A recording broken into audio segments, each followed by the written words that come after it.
کامیابی کا دن قیامت کا دن ہے. اس دن سامنے ہوگا کون کامیاب ہے کون ناکام ہے. اس لیے ایمان کا ایسا ہے کہ قیامت کے دن کو سامنے رکھے کہ قیامت کے دن مجھے کامیابی کا فیصلہ ملے، ناکامی کا فیصلہ نہ ہو.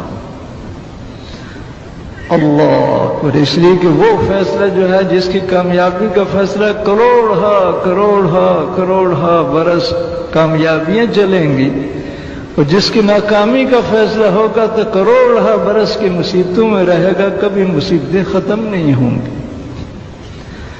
تو بھائی ایمان کا حصہ ہے کہ قیامت کے دن کو سامنے رکھے کہ میرے لیے قیامت میں کیا فیصلہ ہوگا اور کس پر ہوگا. تو کامیابی کا دن جس دن کھلا اعلان ہوگا، ناکام اپنی ناکامی کو سامنے دیکھے گا، کامیاب اپنی کامیابی کو دیکھے گا، تو وہ قیامت کا دن ہے. اس لیے ایمان کا حصہ ہے کہ قیامت کے دن کی کامیابی کو سامنے رکھ کر چلے.